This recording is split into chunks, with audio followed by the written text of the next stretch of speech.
Hey everybody, happy Sunday.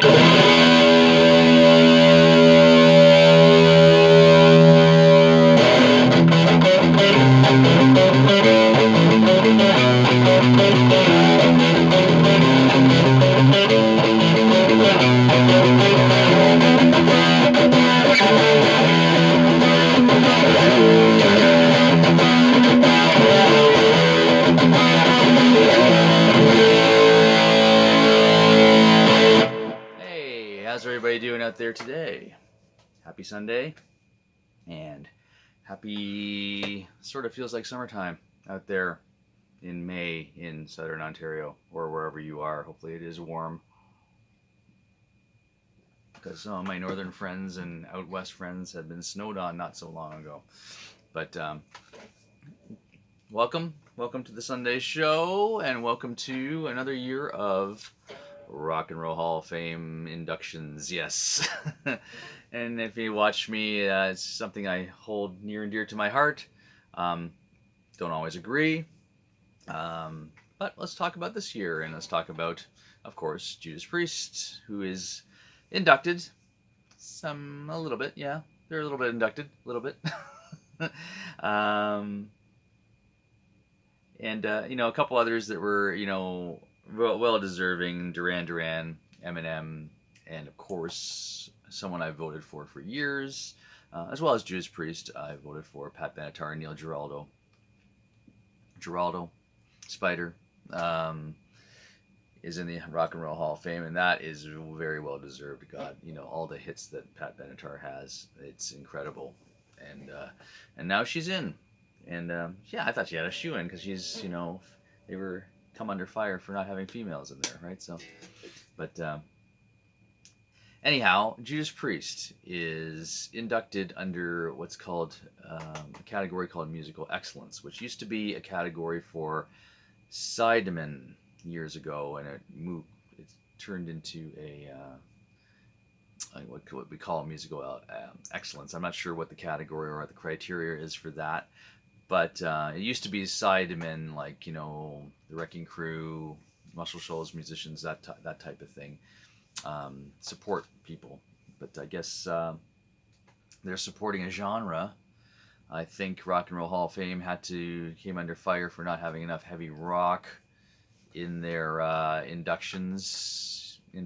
So I think they threw us a bone this year, guys.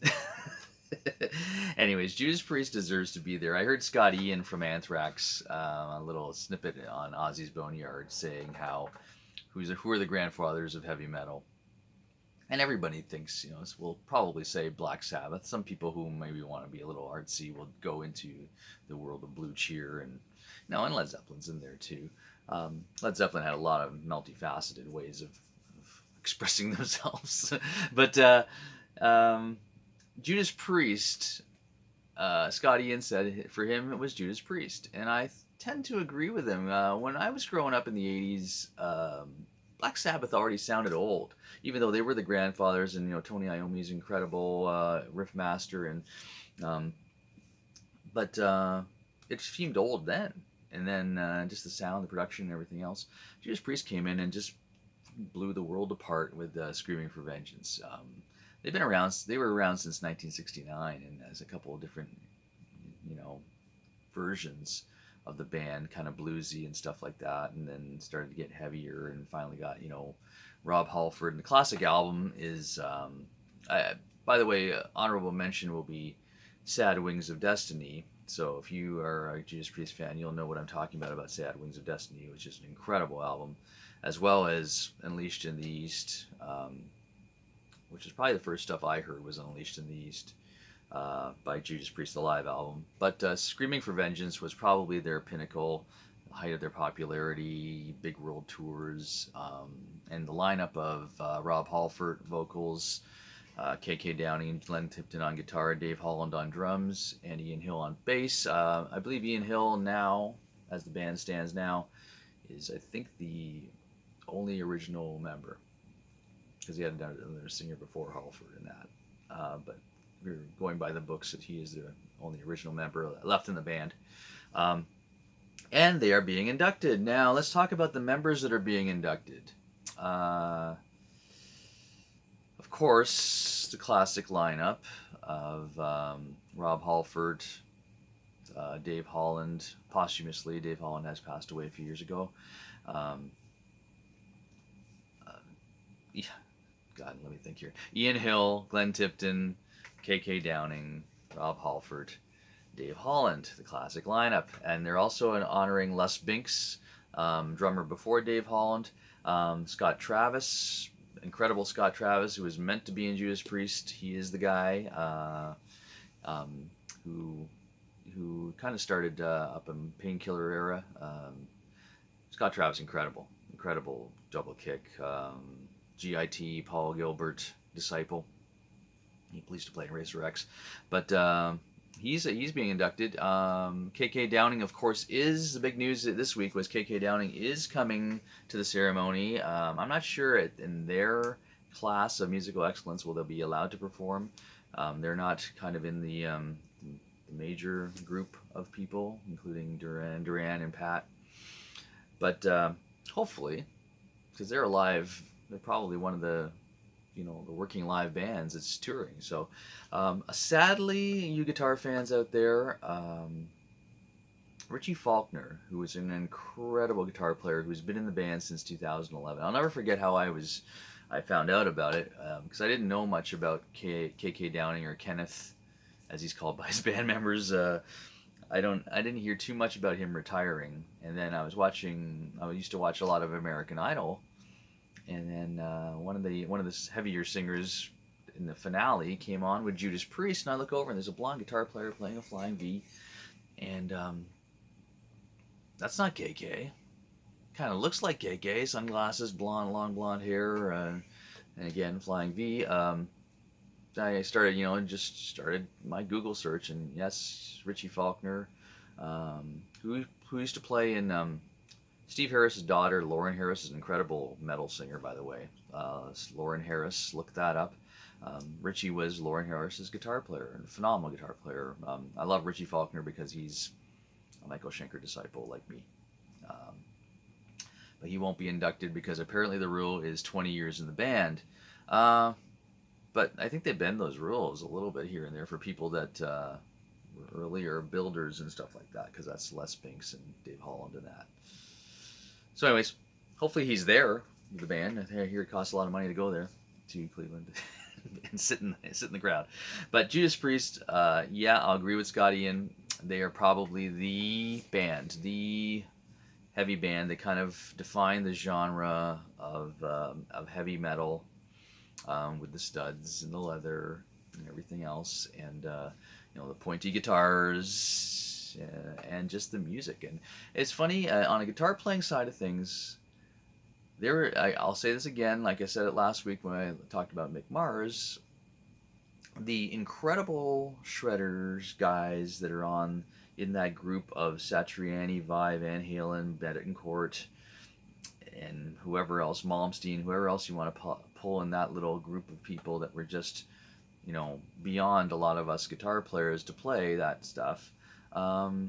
If you were anywhere lower than that in the Mick Mars, CC DeVille, or the George Lynch, Warren DeMartini, or the, Adrian Smith, Dave Murray, KK Downing, Glenn Tipton range, they were kind of just slightly below that. If you go back and listen to Judas Priest today, as with Iron Maiden, those four guys, the builder guitar players for those two bands, are incredible players, and you try and play some stuff. You try and wake up Sunday morning and play the riff to Electric Eye. But anyhow, yeah, just you go back and listen now, and it's like, wow, they were pioneers of the guitar sound. They're pioneers of alternate picking. Some of the licks they're playing stand up today. Electric Eye, that stands up today. The guitar solo that Glenn Tipton plays in that stands up today. KK Downing, if you had to pick two guitar players, Glenn Tipton was probably my favorite guitar player in Judas Priest. KK Downing was still incredible. Some of the stuff he did. Love KK for the Flying V. Love it. That's really he's the man. But congratulations to Judas Priest. Congratulations, guys. Even though it's kind of a interesting category, they're in. Um, and of course, congratulations to Pat and Neil, because Pat and Neil deserved to be in there years ago, especially for just standalone all the hits they've had. All the hits. It's just incredible. It's just incredible. Anyhow, still love the Rock and Roll Hall of Fame. If you've never been there, it comes under fire. If you've never been there and you're a guitar player, it's a guitar museum. I've said this before, I'll say it again. Go there just to look at the guitars. Elvis's double neck is there. Elvis's double neck is there. As is Jimi Hendrix's double neck. It's there too. Lots of incredible guitars. Let me name off a couple more. The Woodstock Hendrix Strat, I believe, is there. Hendrix's 12-string he played in that video for... Oh my God. Hear My Train A-Comin'? God, someone's going to kill me for not getting that song title right. Chrissie Hynde Telecaster, Joe Strummer from The Clash Telecaster is there. The John Lennon Rooftop Epiphone Hollow Body 335 Casino. It's there. So go there and sit there and just basically stare at guitars, because that's what I do when I go there. Judas Priest, one final thought on Judas Priest. Back in the 80s, they released a video of their show in Memphis on the Screaming for Vengeance tour. That's like one of the pinnacle things for me watching live guitar players, because it was a full show. It was a City TV simulcast. Remember those things? And where you put your speakers on either side, because we didn't have stereo TVs. And then Glenn Tipton and KK Downing just blew my mind. The harmony guitar solos, just the complete ease of playing. Just smiling to the audience. Tipton's up there playing that riff that I played earlier. And just incredible stuff. Incredible stuff. It just brought on the next level of playing live. You can play live. You can learn the songs. You can play live. Great, do that. But then you can go take it to another level where you're just in this complete, utter comfort zone from touring and just being a legend and playing. And these people are on a different level. Anyhow, happy Sunday. Happy Sunday. Lots of live stuff coming up for Jacob and I. Bridge on Fire is coming back. And What's This Button Do? My other band is sounding damn good, man. We sounded great in rehearsal yesterday. And Jacob's got some live gigs coming up with the full band coming up to. If you can't get up to see those gigs, we'll hopefully have them on video or live stream it or do whatever we do on this new internet fangled thing. Like this shirt? Tell me if you know about this shirt and know anything about this company. I love this shirt. I just got it yesterday in the mail. Happy Sunday. Take it easy, guys. Congratulations, Judas Priest. See ya. Bye-bye.